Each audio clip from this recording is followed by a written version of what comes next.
Thank you for calling the Lady Link Talent Agency. I'm booking coordinator Trinique. How may I help you? I don't know. How can you help me? I have no idea what you're doing. That was my intro. Now. Okay, yeah, and I want to see Kathy Engelbert pay for her fucking crimes. And this is the read. Thank you for coming back. Thank you for coming back indeed. Welcome everyone to the lighter half of August and the year of our Lord 2025. We're almost through year one, girls. Are we?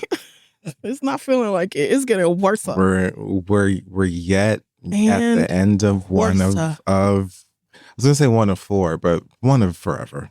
I mean, it's not looking great. It's not. It really isn't. But we move regardless. We out here resisting and fighting back, regardless of what they doing in that White House. And amen to the unfortunate existence of most Black people in the West, where we're used to fuck shit and maneuvering anyway. I mean, unfortunately, we have a lot of experience. Not our first rodeo. Yeah, we've been here before. Let us talk about some Black excellent things really quickly. Some celebrity girlies who deserve a little finger click. Does this have a name? When the dolls? I think they call it clock it, but I'm not sure. Yeah, they say clock it when they do this with the little finger thumb. I'm like 100% sure that's a ballroom thing, but anyway. Oh yeah, no, it definitely is. But you know, the mainstream has a hold of it now. Yeah. God, I hate this. All right, so. Shout out to Venus Williams. She has entered Barbie's Inspiring Women line and is getting Wimbledon dressed Venus Williams Barbie doll. It's based around her 2007 Wimbledon outfit. Yeah. And when is it? It arrives August 15th, so it's already out. At Mattel Creations and retailers, and hopefully, since I'm just realizing this doll's been out, I can still get one. Hurry up, try to order it right now. It actually looks like her too, which it looks exactly like her, right? Right. So shout out to Venus, 45 years old, talking about I came back to tennis so I wouldn't lose my health insurance. That is so American. Oh my God. There's no reason Venus should have to worry about that. But congrats to her. The doll looks great. So pretty. I'm also reading here on because of theweekend.com that Sierra, who has a Sierra Day in Atlanta. Oh, nice. But deserved. Is opening a dance studio for Atlanta's next generation of superstars. Oh, really? It's a dance studio for local youth. It says here it's located inside the John H. Harlan Boys and Girls Club in the West End. Co-founded with her husband. Okay. Of course. And it says the mission is to empower and inspire the generation. I saw a very cute little video featurette here of her with, I guess, some of the students and stuff. I just think this is so cool and so on brand. Yes, very on brand. Completely. So space where kids can build confidence, explore movement, and connect with one another. I love this. I didn't spend a ton of time in spaces like this, unfortunately, when I was a kid, but I really thought that they were cool as shit. Right. And why I love this. I love that she has a studio for dancing.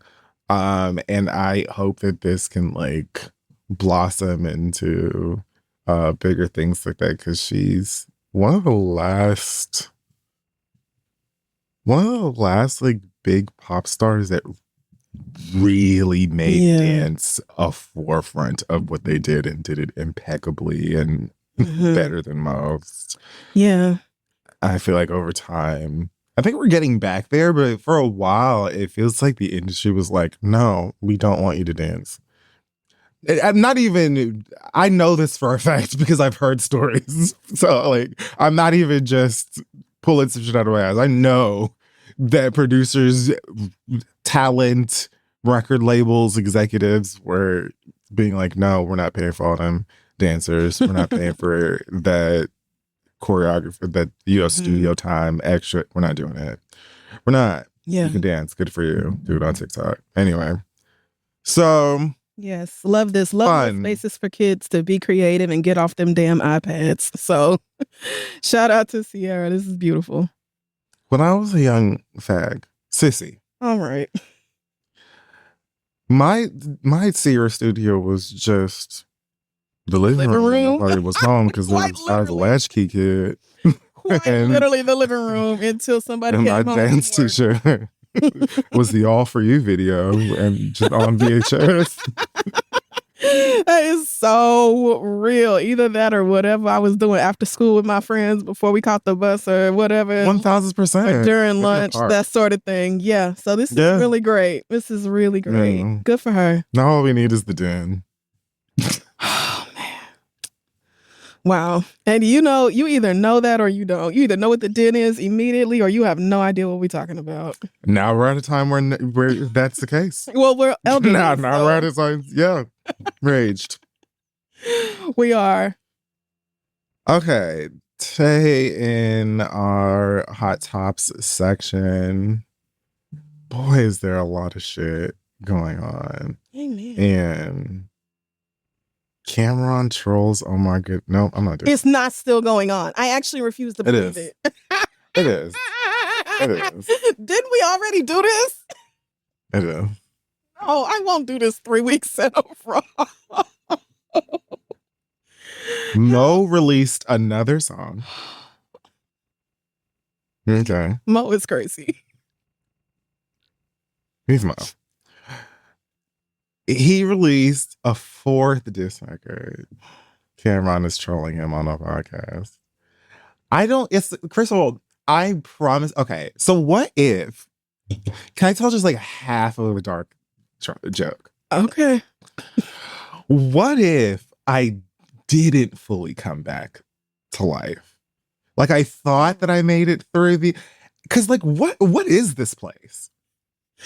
Well, okay. Omar Gooding has 4 diss records on Cam, and they just keep getting better. Yeah, I was gonna. The first one wasn't bad, but they're just like they're good. Yeah. Yep. Even you are admitting they're good. Yeah, they are. So. No, I meant by Cam. Oh, because I'm straight. True. Especially if it's like, what are you doing here? Right. Because what are you doing here? But you're actually showing this nigga up. Like I've been saying for the past 3 weeks, why isn't Cameron in the fucking booth? Why are you still making TikToks? Why are you still going live on Instagram?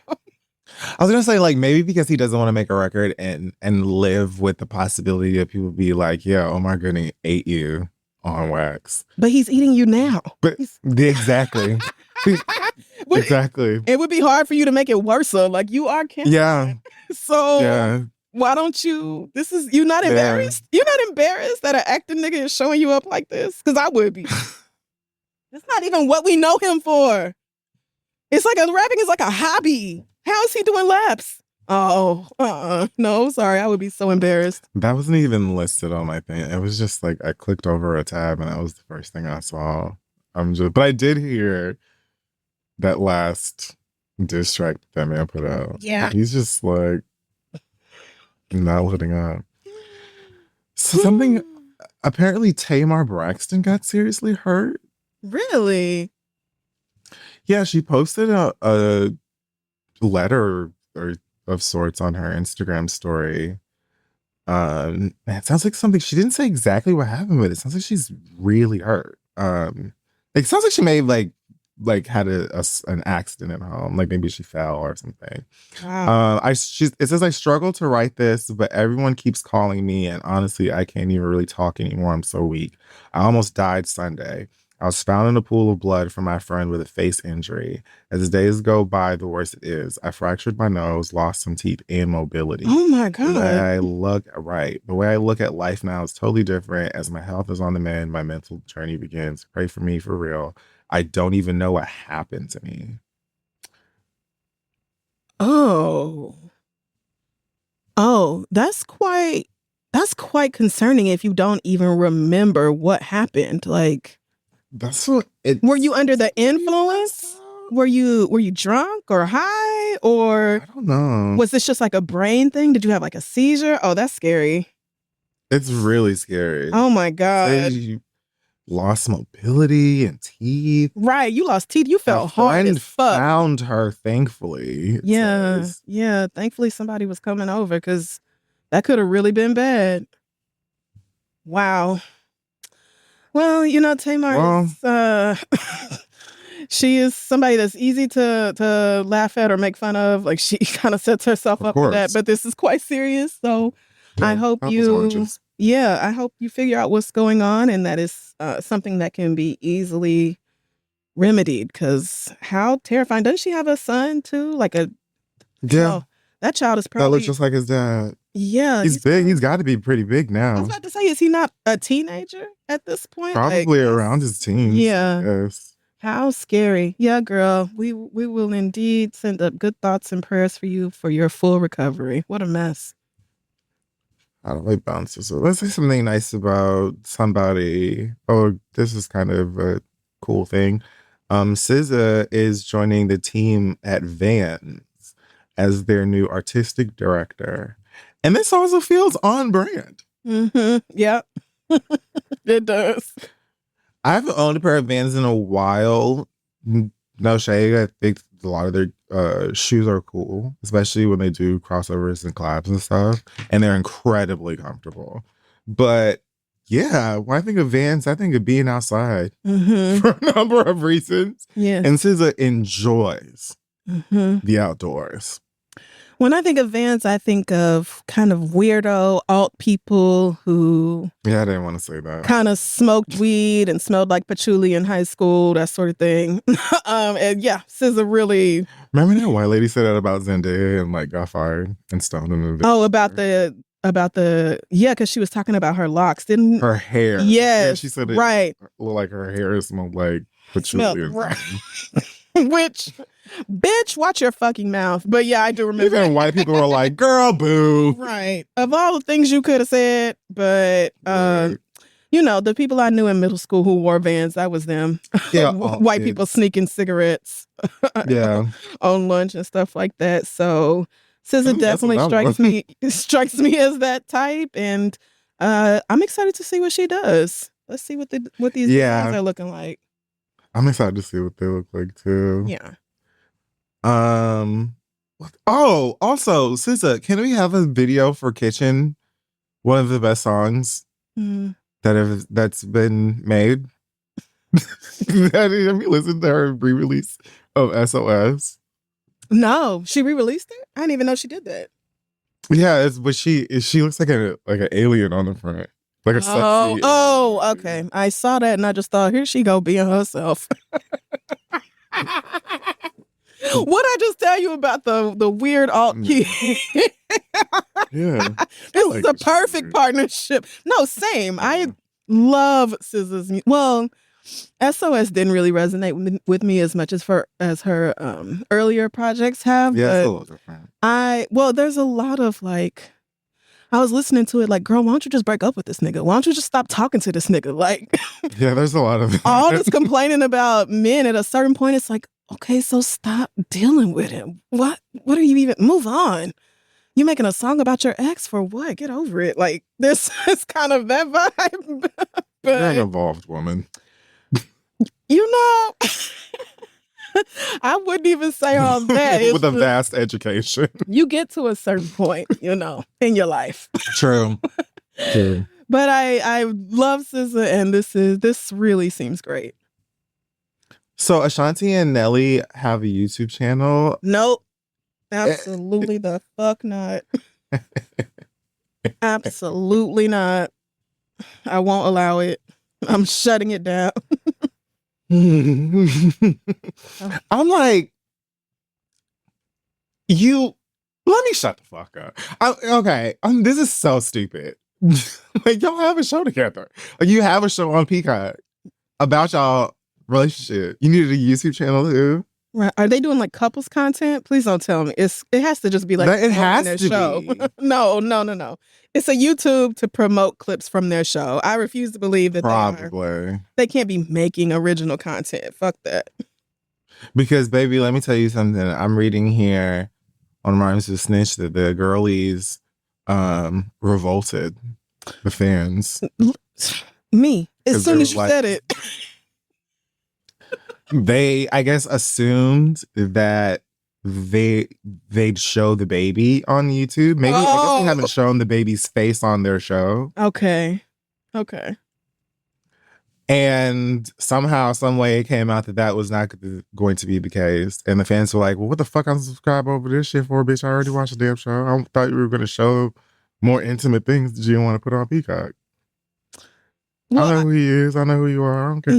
Yeah. I mean, I Googled it, and there are a few pictures of this child. Like, it's not like they haven't shown him at all. So I guess the fans were really like, I'm not coming to your YouTube for anything other than like updates on this child.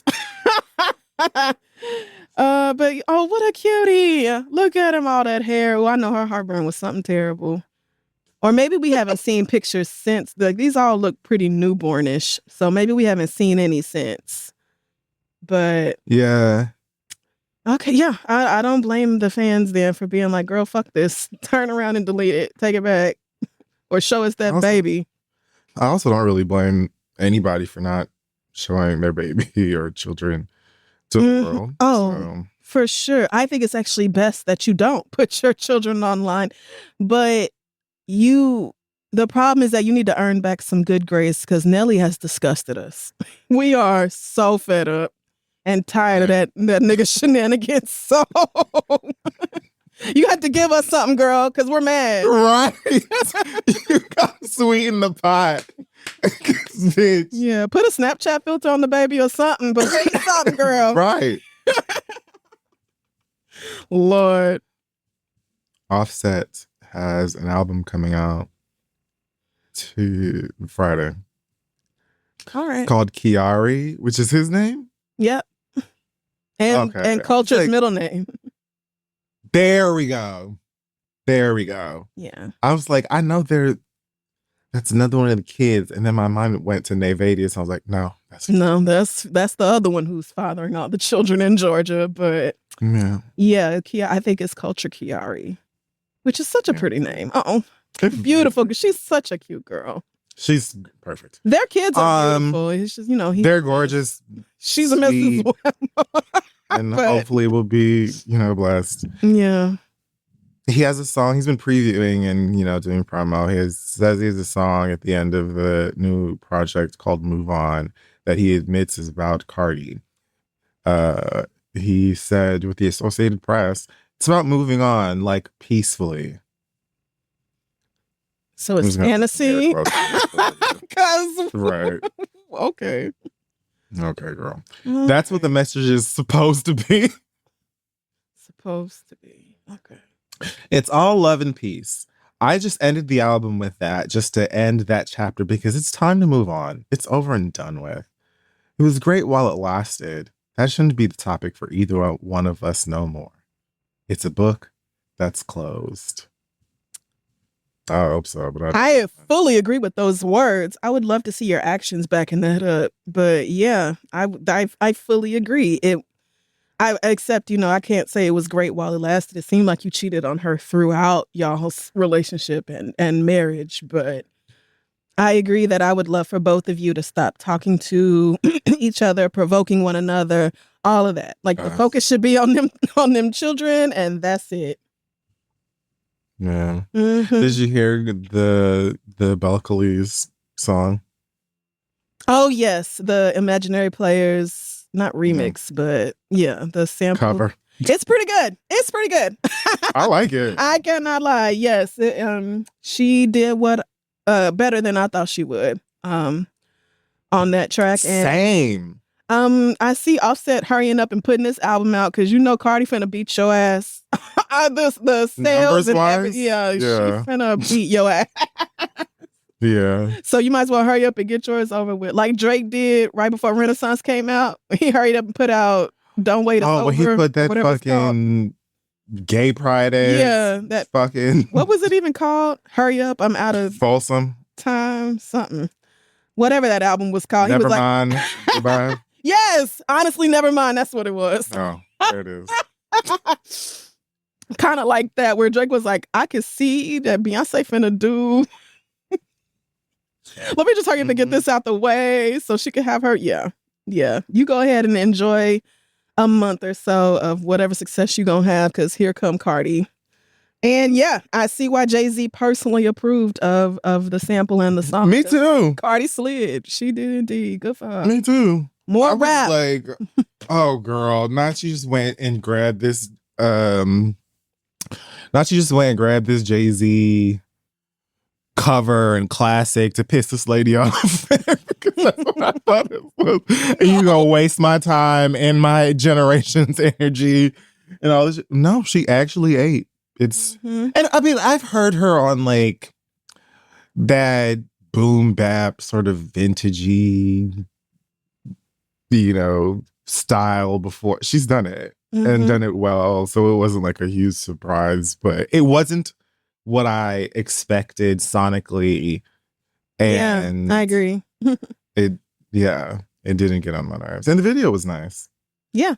It was legitimately like, this was good. Of course, I had no doubts about the video, because one thing about Cardi, she always gonna look amazing. The fashions are always gonna be there. So I wasn't even worried about that. I'm like, lyrically though, what is this finna sound like? And she definitely came through. So, more of that. I would love more of you being excellent in the booth and rapping and, talking your shit and pissing on these other hoes, and your good day is I would rather kill myself than have your numbers and all this. Like, keep that energy. Love that for you.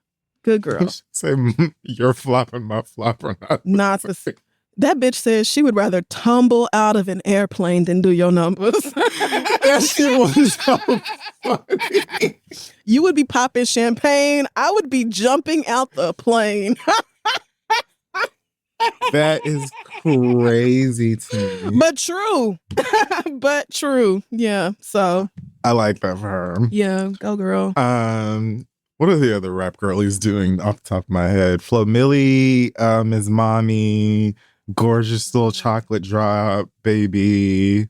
I saw her post some pictures with him a couple of days ago. I'm so happy for her. I love Flo Milli so much since Beef.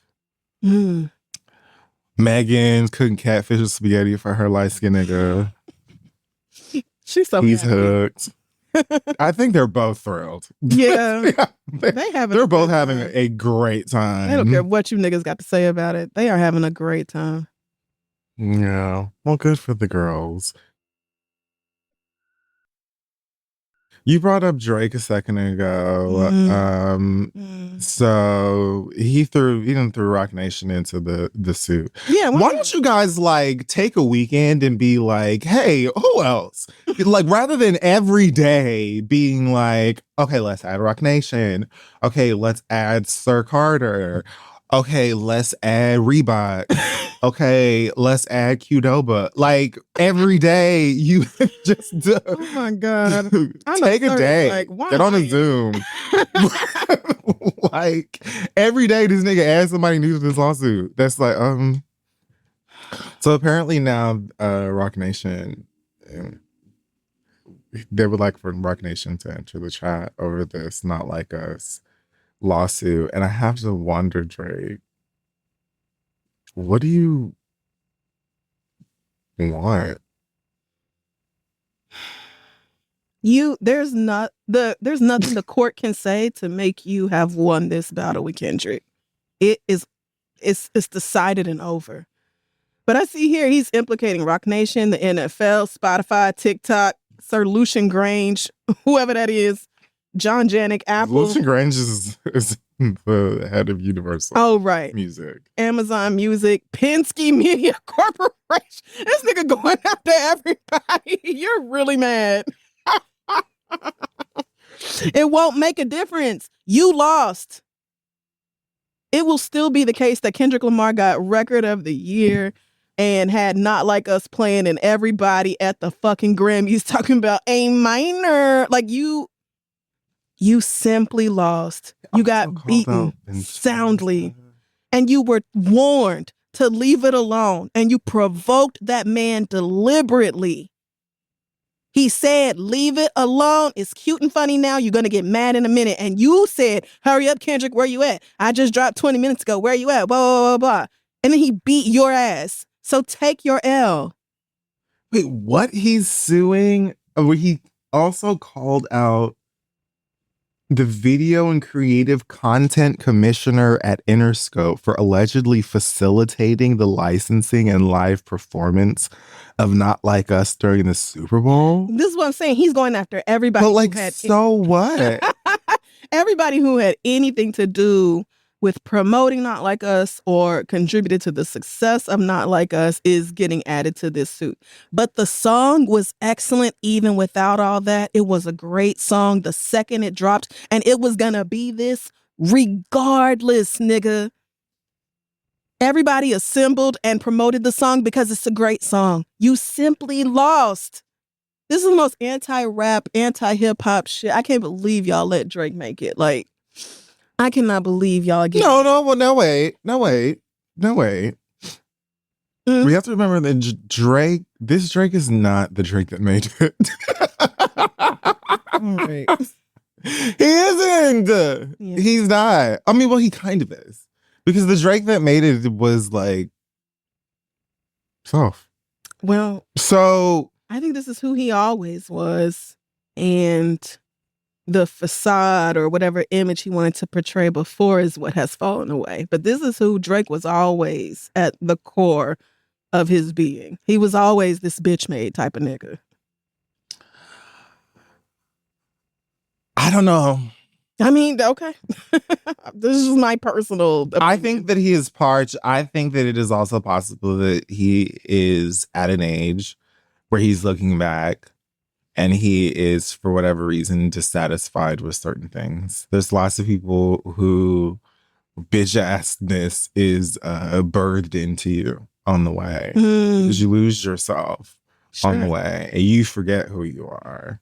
You know what I mean? And when you are someone who has moved from Toronto to Atlanta, Texas, Louisiana, Los Jamaica, Nigeria, Ghana, London, Australia, New Zealand, and been like, oh yeah, I'm from here too and everyone here loves me. Of course you're going to turn 38 and be like, well, who the fuck? No sense of self.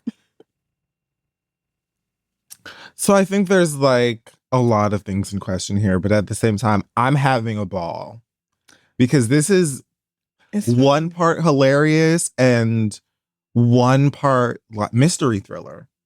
Okay. Sure. I feel like I was gonna say Skolder and Mully. Yeah. Isn't that their name? Yeah, Mully and Mulder and Scully. Yeah, there we go. Mulder and Scully. It's close enough. I'm just like, oh, okay. Okay. So this person works at that place. And that person works at this place. And they're involved with this.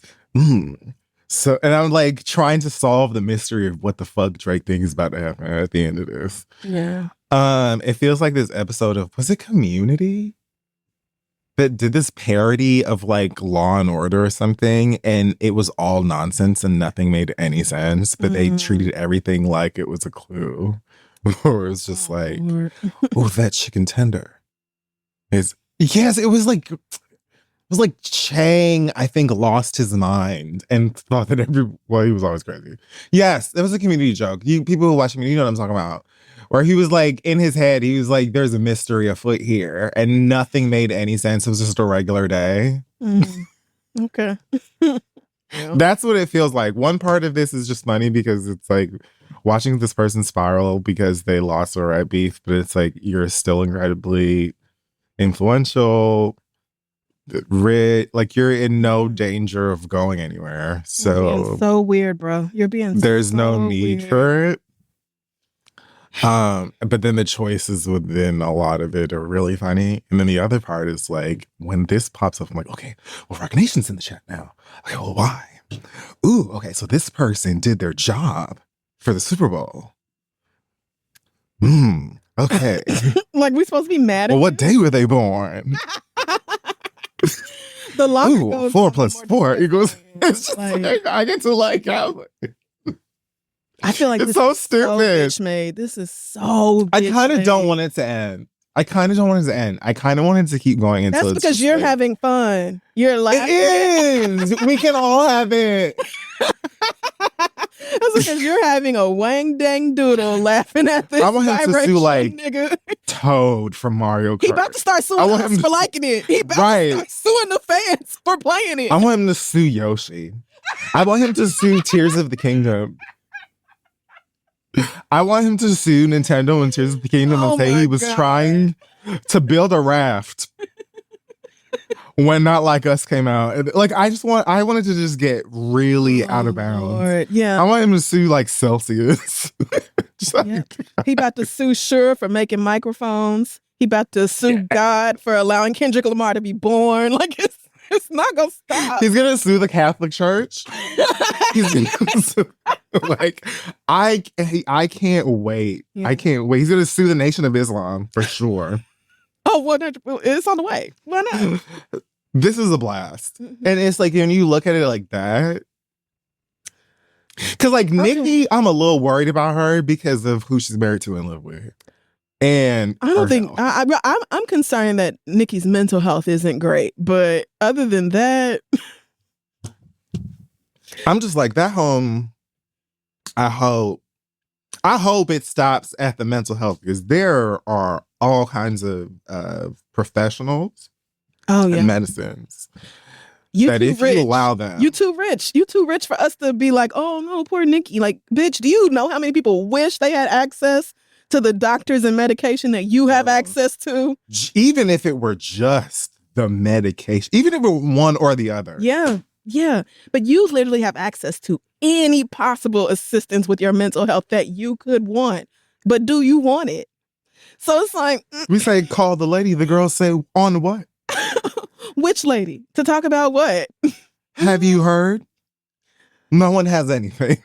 So like... We don't. Everybody else, people are barely making ends meet. Do you know how bad things are out here? Like niggas can't get groceries. So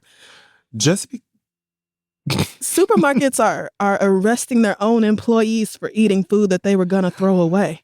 That's what the world the rest of us are living in. You over there marrying but a they rapist sell as the Tiger King and arguing with his victims. All right. It's just, yes, Drake is a lot funnier. The Drake situation is a lot funnier than the Nicki situation. Also because of Papa Bear, who is in that house, whereas Adonis is tucked away in the French countryside somewhere. eating your plate. Eating a baguette with brie to start the day and frolicking amongst the lilacs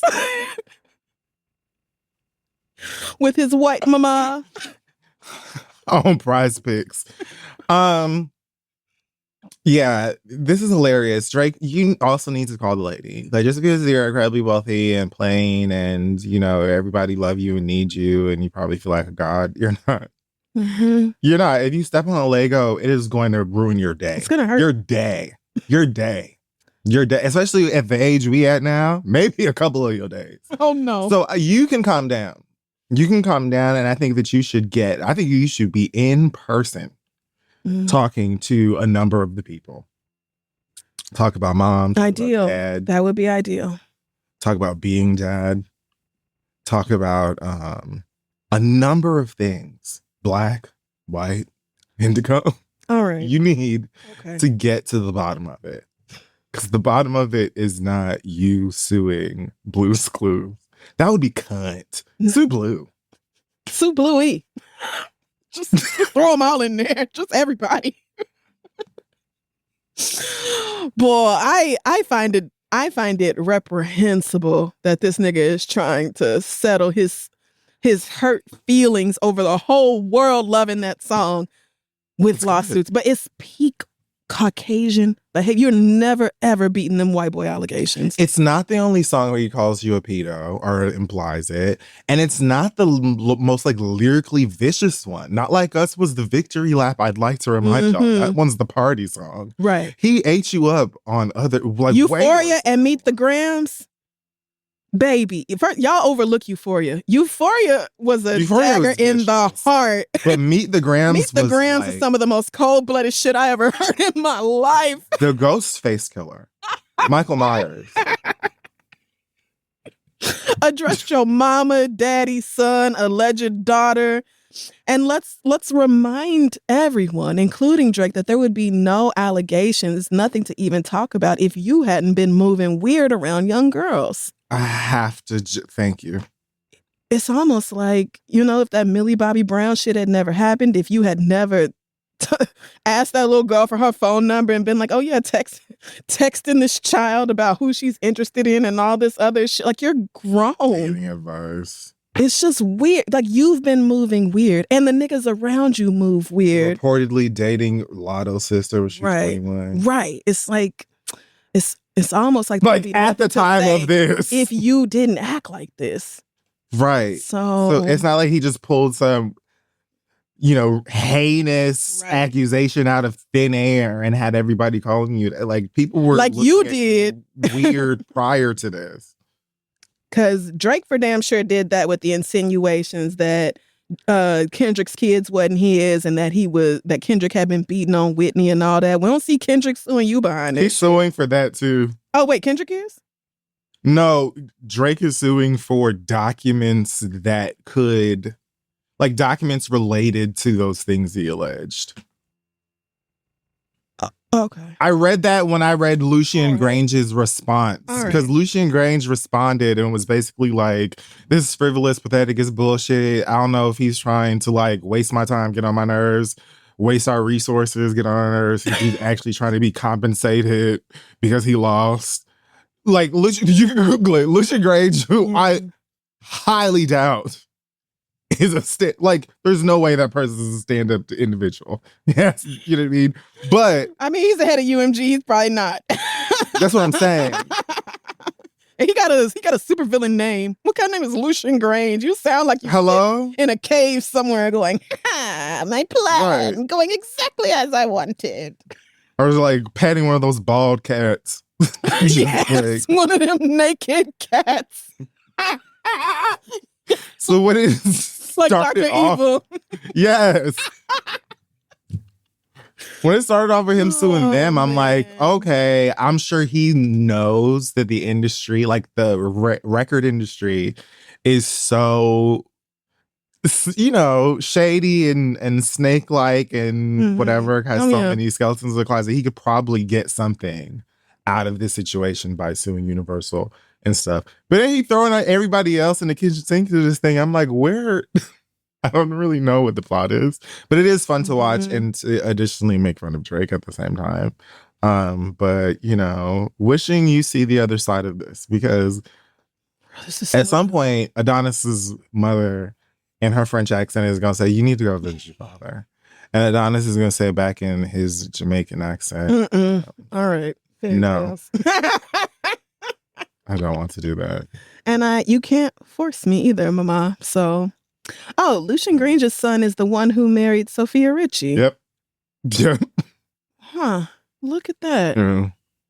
Yeah. Oh, can you believe he's a British record executive? Damn. And the CEO of Atlanta Music Group, born in 1993. CEO of Atlanta. Yeah, he's an Afro baby. 100%. Oh, the rich stay rich. Yeah. All right. Well, okay. I don't know how this is going to end, if this is going to end. Drake disgusts me. He disgusts me. Cash Doll is on vacation in St. Lucia with her man, Zadarius Smith, who I mentioned maybe last week. Yep. For going back and forth and preparing to put hands on Cash Doll's son's father, whose name I already forgot. If y'all didn't hear or don't remember, need a refresher. Cash Doll's son's father was making jokes and being petty towards Zadarius. Zadarius had enough of it and said, "Nigga, go half on this baby's tuition with me and his school clothes and That's shit." right. That's nigga. Right. Cash Doll was like, "Girl, please, why are you bringing this drama to my door? You know I don't like that nigga. You know he ain't shit. And now there's drama with my name in it on the internet. So you have to go too. You have to go too." So she broke up with him, told us about it, which was probably a mistake. And then Cash Doll baby father was like, "Ha, guess I'm gonna go. I'm gonna be paying for that tuition by myself or some stupid shit." To which Cash Doll promptly responded, "Tracy, that's his Tracy name. T. I'm looking at it now. He got a show coming up at Central Station in Atlanta." Oh, you mean like a performance show? Yeah. Oh no, not a TV. No. None of our business. We won't be there. Oh well, good for you, girl. You have to pay for that child too. So she said, seeing his name and tuition in the same sentence is something I never expected or something, whatever. And then, implied that she got back with the man. Well, the implications were in fact true. They were photographed on the lovely island of St. Lucia, which we went to for my birthday a long time ago. Oh, yes. And yeah, they look like a couple on vacation. Happy to be together. He definitely posted way more pictures with her. I think she just posted herself. Yeah, they're on vacation together, still together. She basically, I think, like I said, had to tell that nigga, "Listen, stop talking to him." Yeah, just please stop talking to and about him. No more words. No more words. Ignore him. Let's just focus on the Cinnamon Girls. Please. Both of us. Monique says she will be standing by her brother, Shannon Sharp, and that she even cussed a fan out at her show who booed Shannon when she brought up his name. Oh, God. Monique also wants us to know at the same time that she's still looking for a public apology from Oprah and Tyler. Well, you won't hear me, you won't see me on the bandwagon for you to get that shit on my sis. Between this and how you did your son, good luck.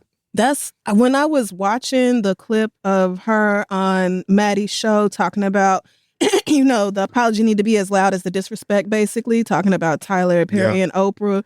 I was like, it's so crazy that I can fully hear this and agree with you and be like, yeah, you were, if they really did lie on you and like worked against you and all this, absolutely, you deserve restitution, you deserve a public apology, blah, blah, blah, all that. And at the same time, you can be so fucking wrong in other areas that I no longer care that you receive justice. This is so true. That's literally the place I'm in with Monique. It's like, I would love to root for you and be like, yeah, Tyler and Oprah, you would be accountable for your shit. But Shannon Sharp is accused of, this is sexual assault. This isn't just, I had sex with a younger girl. Like, this is sexual misconduct, to put it lightly. So insisting on standing by a nigga when you wasn't in the room to witness what happened is just some of the dumbest bitch shit I can think of. Why? That's my brother. No, it's not. And even if it was your brother, you were not there. You have no idea whether he actually did those things. So why even bring it up? You tried to warn him on that show. We all saw the clips been circulating. Get you a old bitch that like to make ham hocks and stay home. And you did. Okay. So that was more than enough. What is this bullshit now? On top of the way you treated your child.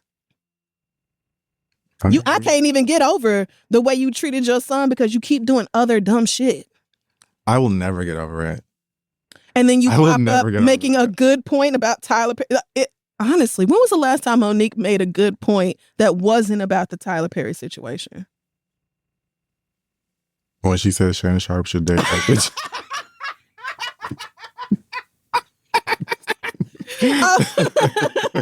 Yeah, that was about it. That was about it. So like, girl, I don't care. I don't care whether you get your money, the money you feel like you're owed. I don't care whether them two extremely rich niggas ever apologize to you, because look at how you act.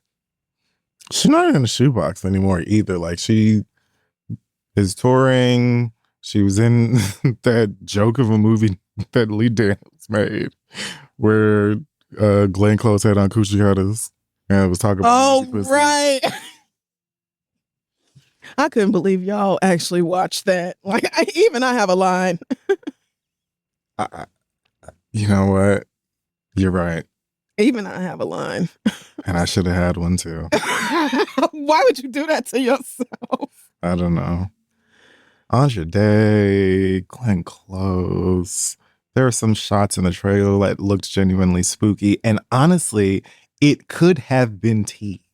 It could have been like if The Exorcist was, in the Church of God and Christ, Okay, yeah. Church of Koji? Church of Gleefully. All right. Nope. Chaos. Oh,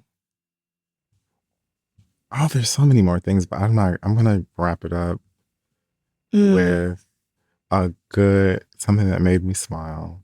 Okay. Which was Big X the Plug giving honor to Beyonce and saying that he's part of the Beehive happily. I bet you are. And that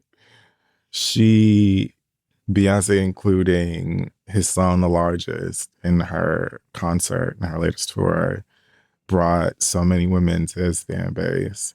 And he's really appreciative, and he's like, hopefully we can get a record in. He's also like on a country tip anyway, interestingly now. Because I heard like two of his latest records that he has this record with Shabuzi, and he has like another song that's very country influenced, although he's still, rapping and whatnot on it.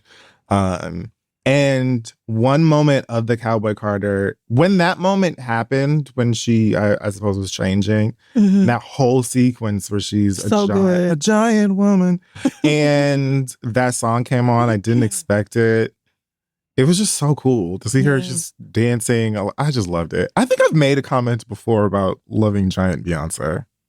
Yeah, well, I'm sure you have, but we all did. That the interstitials or whatever you call them videos she was showing while she was back. They are incredible. This bitch's show. Oh, anyway. Their Parkwood and them are great. Those have been amazing for years. A long time. Yeah. Yeah. I'm thinking back, every Beyonce show has incredible visual components while she's off. You're not just sitting there in the dark waiting for this bitch to come back on stage. Like, you are entertained for that whole almost 3 hours. Yes. You know which other show, On the Run, had also really good. Yes. So good. Videos and stuff. But I'm sure a Big X, the Plug, is extremely appreciative. I know them streams went way up. The dollars went way up. But I wouldn't hold my breath on a collab. Because she does this, she picks niggas up and puts their songs in things. She did this with OT Genesis and Everybody Mad. And niggas went and listened to the regular version of Everybody Mad and was like, no, I want the Coachella. I want the Beachella version of that song. But congratulations on the success and being chosen. All right, we'll wrap it up there. We're going to take a break now and come back to read your letters. We're back. Is this time for your listener letter? Yes, it is. Send your questions to asktheread@gmail.com. We may read them aloud on the show. We have an update this week from Dosha. Now, if you'll remember, Dosha wrote to us as a gay Black 20-year-old going to school in Boston and was talking to this white boy. And the white boy was being very weird. And we basically gave advice that was like, girl, you need to love yourself. And leave that cracker alone. And Dosha wrote back and said, Dear Crissle and Kid Fury, I was in class when the episode with my letter dropped and I jumped right out of my seat to listen. It felt like I was damn near meeting Beyonce. I'm going to stop you right there. It's nothing like meeting Beyonce, but I'm so honored that you felt that way, baby. Anyway, thank y'all for reading me down. It was needed, and you guys said exactly what I needed to hear. To answer Kid Fury's question, yes, my school is basically a freeform show. I also listened to the letter with my friends, and let me tell y'all, they almost got up and slapped me in my face for even entertaining this white man's foolishness. After I took in everything y'all said, I ended all contact with Chris and removed him from my socials. Then he conveniently started asking to edit my magazine columns, showing up outside my dorm room, and lurking in spaces where he knew I would hang out. I told him that he's an egomaniac and he needs to stay away from me. Believe it or not, around this same time, Jackson and I were assigned floor partners for the upcoming school year because we're both RAs. Since we'll be working so closely together and our school is so small, I decided to clear the air with him about Chris before he heard it from someone else. If y'all remember, Jackson and Chris used to date briefly, and then Dosha was like running behind Chris, like, what's up? Yeah. We grabbed lunch after orientation, and I briefly mentioned the situation with Chris. Jackson wasn't upset that I pursued Chris because, to quote him, they broke up so long ago. He's excited to leave Chris in the past, and he's aware well of how unstable he is and is glad it's not his problem anymore and that I saw the light before it was too late. Luckily, Chris is now thinking about transferring to a different campus, so hopefully we will not have to see him again. Not long after y'all read my letter, I started looking into therapists. I had one a few years ago, but paused because the copay was too high. That's real. And I mean, it is. And we supposed to feel sorry for Nicki Minaj, who can pay for everybody's therapy for years. I don't know, guys. I found a provider I resonate with to work on my sense of belonging and my sense of self-worth. Thank you for everything you said and for seeing the worth in me when I couldn't see it myself. No more letting men walk all over me to freedom. Speaking of Nicki. All my best, Dosha. Very glad to hear one of the this, baby. funniest things that person has ever Yes, it is. To freedom was so good. with the just ear bleeding. You think Harriet Tubman had a nice shiny fucking dress on? She was leaving the slaves to freedom. Holy, oh my God, that was so funny. Bring back Queen Radio. Bring it back. Sample that, make a beat out of it, and like that should have been so good. Anyway, so funny. Yeah. Thank you for the update. Because baby, suggesting that all of that behavior. Yeah. Oh, I'm going to be the editor-in-chief of this. Also, I know where you are at Tuesday at 3:30 p.m. and I'm going to just happen to be outside. Weird. Stop being weird. Don't make me get a fucking restraining order on your ass, white man. So I'm glad to hear Dosha. 4 to 5 seasons of You. You are. Okay, you pick any one of them. You know, I'm like, y'all really want to watch a movie about a white man being as scary as possible? Not me. It's horrible. It was like killing everybody. And white bitches are like, oh my God, he's so hot. He's so hot. Oh, he's just so hot. And Penn Badgley, who plays him in, is like, are you bitches okay? They not. Like, it's like, they not. He is a horrible. He's like, he could murder this pussy. Bitch, if you don't stand up and get some goddamn self-esteem about yourself. What's not clicking? He is a murderer. You will lose your life. You should be frightened. Well, okay. Good for you, Doug. Yes, good for you, baby. Our first letter this week comes from Carrie, who says, hey, y'all, I'm a 45-year-old, 5'0" Latina who can pass for white. I moved to South Florida from South America when I was 12. Best place to do it. Yeah. And I have lived in my current community for the last 20 years. I have 2 teen daughters, and though I am an introvert and don't like confrontation, anything that has to do with my kids brings out the protective side of me. My oldest daughter is 17 and is starting to learn how to drive. Yesterday, we made a first driving attempt around our community. She was pretty nervous and hesitant, so she was driving slow. But we have magnets on my car that ask for other people to be patient since she's a new driver. When we arrived at a 4-way stop sign, my daughter was taking longer than she should have, and the car behind us honked once. This startled her, but I told her to ignore it because it's normal. But the honking made her nervous, so she still didn't drive right away, and the person behind us honked again. And for longer. When my daughter finally made the turn, the person that honked was still behind us and then passed around her, honking the whole time they did it. I was going to let it go, but then the driver pulled up to their home, so I told my daughter to stop so I could say something to him. I know that was my first mistake and I should have let it go. I know better than to confront strangers. I'm glad you know that. Especially because I don't know who I'm going to meet in this gun-loving, stand-your-ground state. Well, we're clearing a lot of ground here then. Great. Still, I walked up to their driveway and went right to the driver's door. Mm-hmm.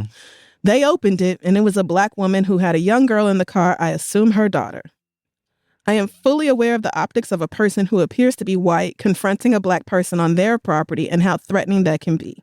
I listen to you guys religiously, and I should know better, but like I said, when it comes to my kids, I become a different person.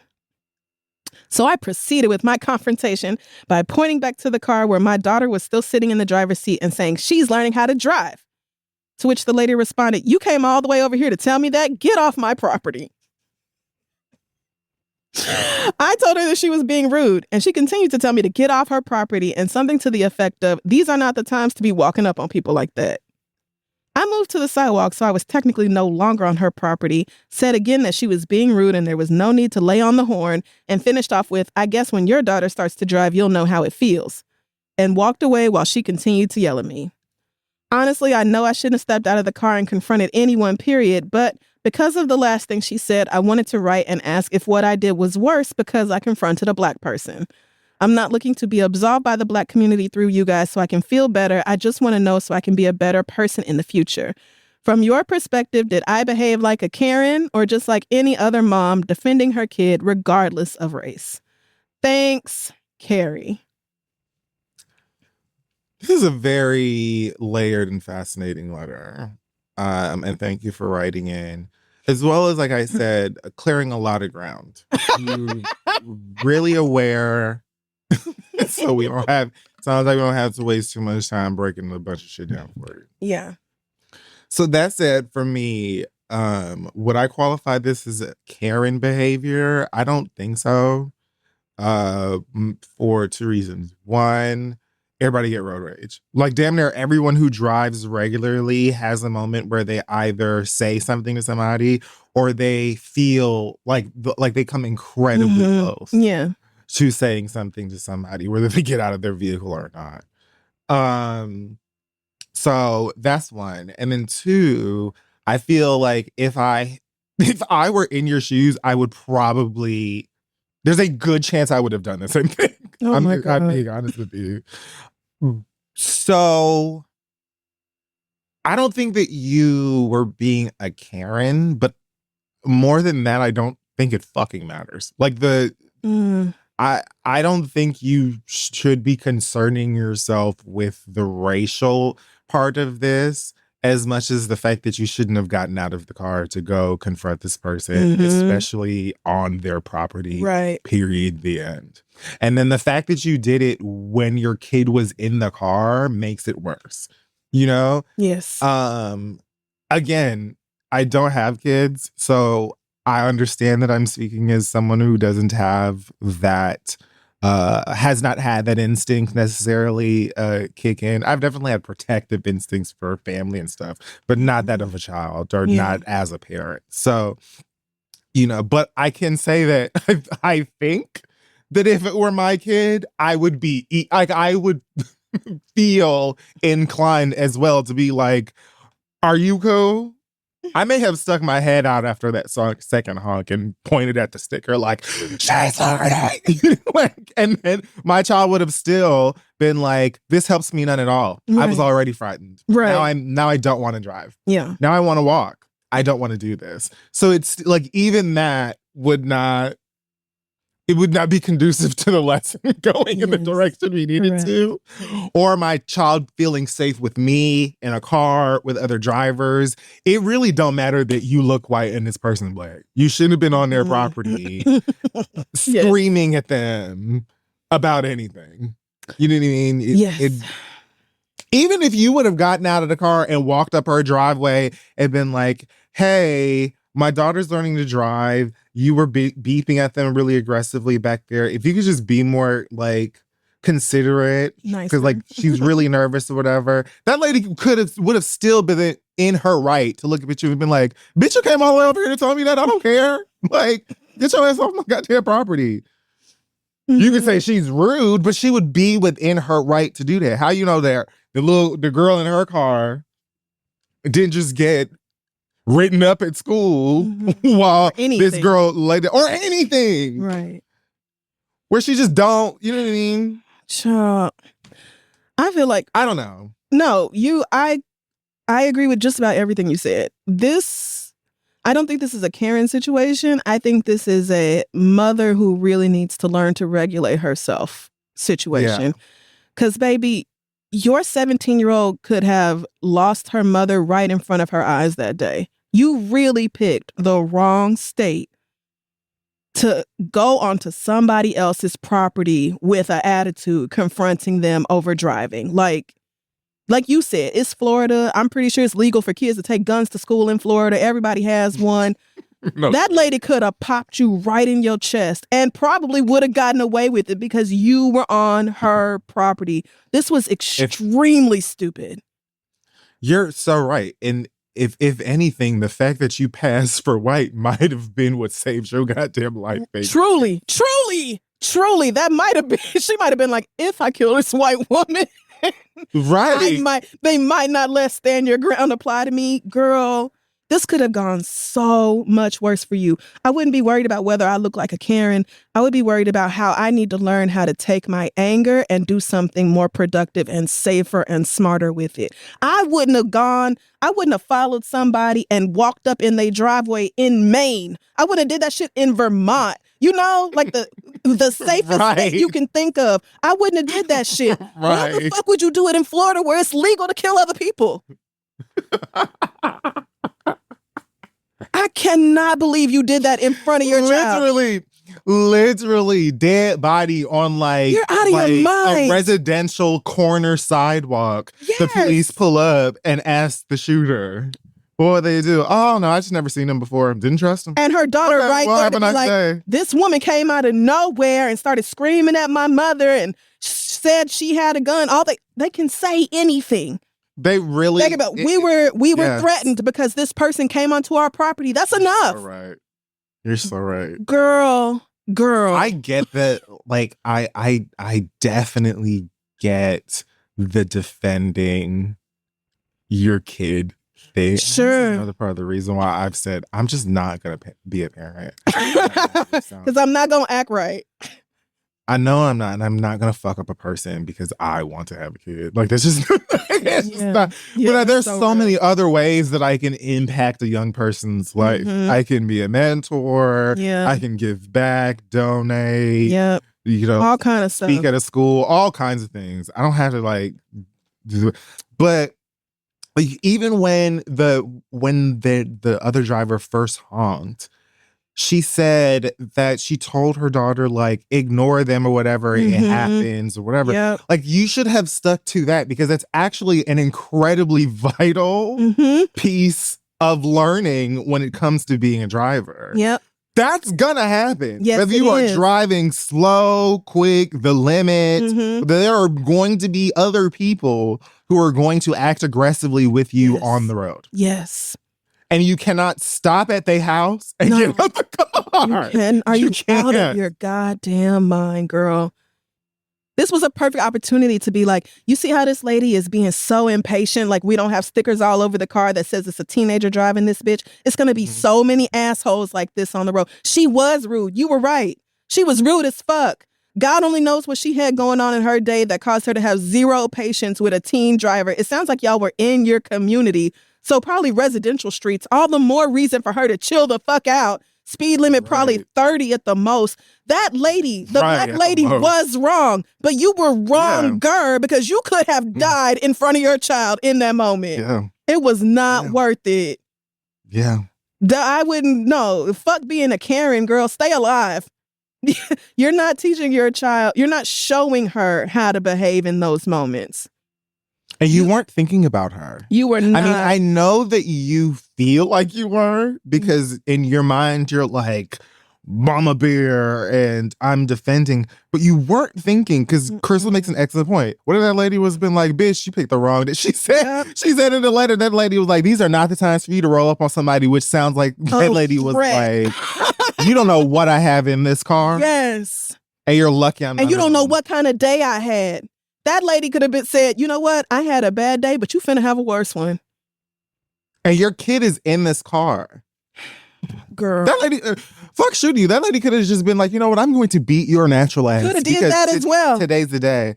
And then next thing you know, your daughter's like, never wants to drive. Yeah. Never wants to drive because she now again. associates driving with seeing her mom get stomped out by 2 black women. Yeah. A black woman and her daughter tag teaming your ass. Because ain't no daughter gonna sit back and let her mama fight some white bitch by her. Like, I'm getting out the car too, bitch. I'm pulling your hair, kicking your neck. It's up. On our property? Baby, learn to relax. It's quite natural and normal to want to defend your children, but this was the fully wrong way to go about it. You had an opportunity here to teach her how to react in those moments, and you did not do that. So try again. Go back out there with your don't let this be the end of her driving because she will need to learn. But you are going to have to learn how to take some deep breaths and calm down because honking at your child isn't hurting her. Yeah, especially if it's something that she's going to experience all the time anyway. If this was your child, if this was the science fair and that black mother walked past your kid, your daughter's project and spit on it and said, bitch, you suck at the game of life. Okay, all right.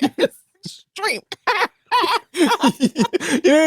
Yes, I like do. I get some it. wild violence. It's like, girl, people go honking at you all the time. Crissle worded it perfectly. Come on, you have girl. to be able you to have regulate to calm down. your emotions. Have to. I'm glad this didn't go so much worse for you. Me too. But clean it up. Because, your daughter could be driving perfectly and there will still be assholes on the road. Exactly. She could be doing everything right, following the law, and people will still be like, hurry up, speed, bitch, you're going too slow.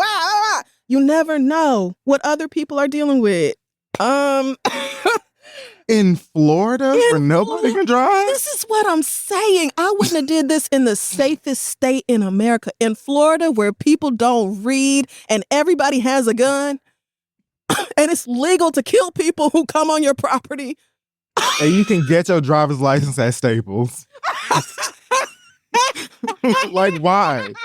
Just prepare. The first thing you should have said to her ass when she sat in and put her seatbelt on was just be prepared for the worst. Yeah. Every time you start the engine, just prepare for the worst. Oh my God. Let's go. Woo. Good luck to you and your baby as y'all move past this and learn from this. God damn. Okay. All right, Carrie. All right, let's move on. I'm just flummoxed. I can't believe you did this. You're 45. Saw that black lady and her daughter and still was like, well, and I actually wouldn't have gave a fuck what race you are. I'm not going on to the property of somebody who pissed me off on the road. I don't care how mad I get. I'm staying in the car. I'm not rolling down the window. I'm not making gestures. I'm not yelling. None of that shit because you never know who that other person is and what they got going on. It's not worth it. You have to get control of yourself. Exactly. Our next letter comes from Lorraine, who says, hey, y'all, here's my problem. I got pregnant about a year ago. And when I told my husband, his first reaction was the heaviest sigh I have ever heard in my life. Jesus. He made it clear that he wanted me to terminate the pregnancy, and I ended up giving in because of financial reasons and because I was worried I would lose him. Now we're more financially stable and all of our friends are having kids. We agreed to try without trying. But to be honest, I feel like I'm already trying and being unsuccessful, while he still feels like we can wait, but is fine with the trying without trying. What's trying without trying? Just fucking? Yeah, it's just we're having unprotected sex even when you're ovulating, and if it happens, it happens. That's what it means. Okay, didn't know that needed a saying or. Well, 'cause it's just Okay. it's just what y'all. It's what most people normally do anyway. It's just a relationship. It's just, it's really unprotected sex in a heterosexual relationship. That is trying without trying. Yes. Right. Okay. Yeah. I have PCOS and endometriosis symptoms, so I'm panicking that I missed my only chance to have a kid. Meanwhile, because it was so easy the first time, quote unquote, my husband is unfazed. Am I tripping, or do y'all think this man just doesn't want to have kids? I love him, and I feel like pushing the subject will create a rift between us, but I don't understand how every other husband seems so excited to become a father when he just seems to dread it. Can I convince him, or should I just let go of this dream? Thanks for all you do. Listening to y'all makes my whole week better. Love, Lorraine. Lorraine. I hate him. I hate him a lot. Same. Just these few sentences. I hate him so much. Sounds like he sucks. I hate him so much. People out there who birth humans, please do not allow anyone to convince you or influence you to do anything with that human besides what you want to do. There's no keeping a nigga attached to your child. There's no making a nigga happy or change attached to your child, your pregnancy, or lack thereof. So do what the fuck you want to do is where I'm going to begin. Now, my love, I hate this nigga so much. I hate the idea, like, this anxiety or fear you're talking about and the possibility of, you having missed a chance or whatever, which we're not even putting into God's universe and ether. But that type of stuff really fucking frustrates me. I would honestly assume, even though it does make an ass out of you and me. Okay. I would assume that this nigga does not want to have children. Because like you said, you got a heavy sigh back when, and the nigga still acts like you're asking him to eat chopped liver and onions when all of the other men around you are incredibly excited to be dads. That's who your child's father should be. Yes. I think that if you would like to be a parent, you should explore never being with this nigga again. And, I would probably go with suggestions in the realm of therapy with him, couples therapy, trying to get down to the bottom of why he don't want to have kids and can't spit it the fuck out and just say that, so we can cross that bridge and get to where the fuck everybody's trying to go. But it sounds like you wasted enough time with the fuck nigga, so I would just be signing papers and going on down to get my baby thing done. Your what? Like, my baby thing. Okay, yeah. I'm finna go do Have it. a baby, be a mom. Yeah, I mean, and there's nothing wrong with, like, choosing that for yourself. I agree that I see why you had the abortion, because you're married and your husband's like, yeah, I don't want to do this. You probably don't want to bring a child into that dynamic, and you were worried about losing him. That's what it is. You are prioritizing your marriage over reproducing, which is your right, but it sounds like you want a child very much, to the point where it may not be smart or reasonable for you to remain married to this person who seems like he so deeply does not want to have children. Even now, he's like, yeah, let's not. If I think if he wanted to, he would be way more proactive. It wouldn't be like, okay, well, let me just nut in you and let's see what happens. It would be like, let's Let's find out when you're ovulating and the optimal body temperature and whatever else y'all do when you decide you want to really try to have a baby, especially if you have PCOS, endometriosis, whatever else, where you know getting pregnant is going to be more complicated. He seems like a very hands-off kind of whatever happens type of person. And that's probably going to carry over into being a father where Exactly. you feel very strongly about your kids and what should happen for them and this and this. And he's just kind of like, yeah, whatever you want to do. Like, that's your baby.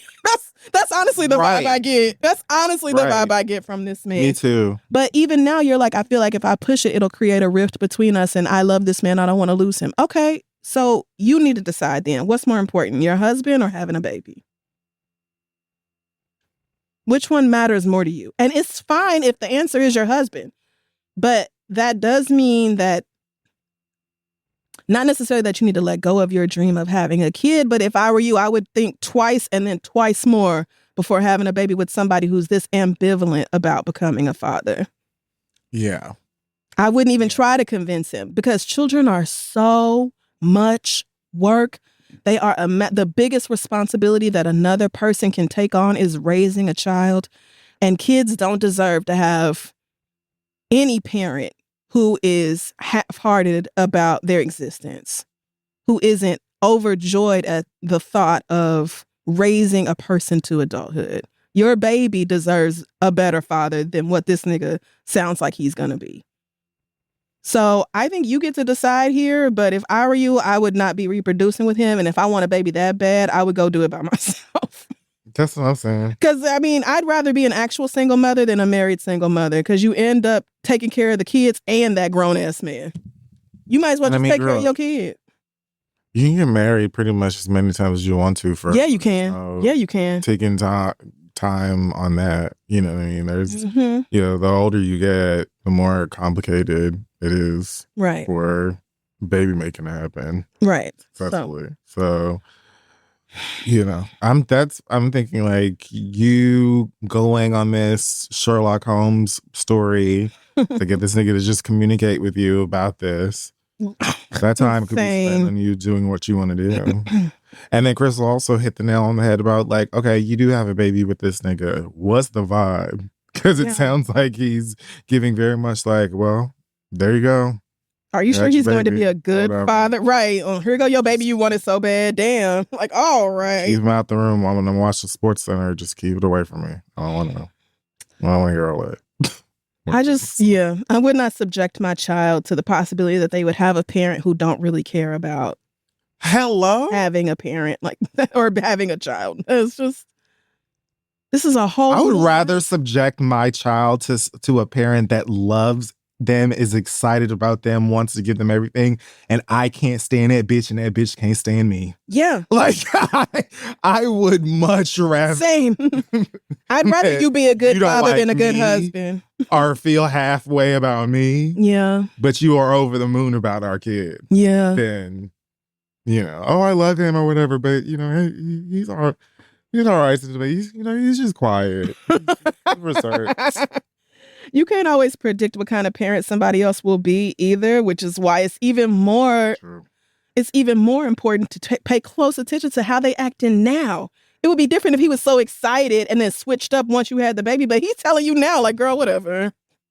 I do believe in the magic of like the baby gets here, you hold the baby, and then you're like, the baby like gives you like, that's a Raven Baxter vision, and you're like, oh my God, my life has meaning now and everything's different. I do believe that happens to parents, mothers and fathers when they see and hold their baby for the first time. But I think that is a diamond in the rough, and I think most niggas are exactly what you just said. It's just not something I would count on. I wouldn't count on him magically changing his mind once he sees and holds this child. Because what if he don't? Never happens. Because what if he don't? You got attached the moment you found out you were pregnant. Now you got to wait another 38 to 40 weeks for the baby to actually get here and hope he like it? Girl. I'm sorry. Girl. Yeah. Decide which one matters more to you, and then aggressively pursue that. But I wouldn't recommend having babies with this man. And a lot of you bitches at home kikiing right now, whatever, ask your husband what your kid's doctor name is. Ask him what they're allergic to. Ask him the name of their teachers, or even the name of the school they go to. A lot of you are married single mothers. A lot of you are married single mothers. It looks like a worse drag than just being a single mother. Not funny at all. You know how many women are like, I left my husband and suddenly it was easier to keep the house clean? Wouldn't you know it? That's crazy. That man is not only not helping, he's making it worse. Child, I wish the fuck I would. Yeah. Best of luck, baby girl. Our last letter comes from Ahmad, who says, "Hey y'all, I'm Ahmad. I'm 24 years old. And during Thanksgiving 2021, my older brother called the police on my mama because she ate a piece of chicken out of his salad." Okay. Wait. He said, "I'm calling myself Ahmad off of soul food for a reason." All right. My brother had invited my family and I to his place for Thanksgiving, which also falls on my mama's birthday. And even though he hosted, he did not cook Thanksgiving dinner. He instead asked my mother to cook, and she obliged. Later in the evening, he made a salad, and my mother asked him if she could have a bite, but he told her no. My mother was taken aback by this because she had been cooking all day, made everybody's dinner, and just wanted to try his salad. At some point, she snuck a bite of a piece of chicken from the salad and then went upstairs to get ready for bed. When my brother found out, he texted her telling her to leave his home. She refused because we were supposed to be leaving in a couple of days anyway, and she thought the whole thing was ridiculous. So he then called the police to try to have her removed from the property. The cop that did show up did not think this was serious enough to forcibly remove her from the home and chalked it up to a simply family dispute and left. My family was shocked that my brother would call the police on my mama over something that seemed so trivial and how everything went down. I personally left our holiday stay at his home feeling disturbed. Fast forward to now, and my mother and brother are estranged over this, to my mom's disappointment. She has apologized to him over his salad and not respecting his boundaries 3 times now, and he still has not forgiven her. What do you think about this situation? What? I'm the youngest among my siblings, and family disputes like this are difficult for me to navigate. I've had my own fair share of problems with my mama too, and I do think she shouldn't have just eaten his food. However, as an adult with the issues my mama and I have had, I know we can sit down, discuss it, hash it out, and forgive and move on. On the other hand, my brother is someone who I sometimes find to be petty, controlling, and stubborn. Personally, I don't think my mom should make any more efforts to appease someone who I think was trying to be a little mean or show off his power in his home to begin with. I feel like at this point, if the issue for him is actually something deeper than the salad, then he should be able to be a man and be honest and say what it is. What do y'all think would be the best way for everyone in this situation to move forward? Thank you so much for all the work you two do. I know this letter might sound a little crazy, but I swear it's all true, and I really feel like I'm in a pickle. Sincerely, Ahmad. Nigga.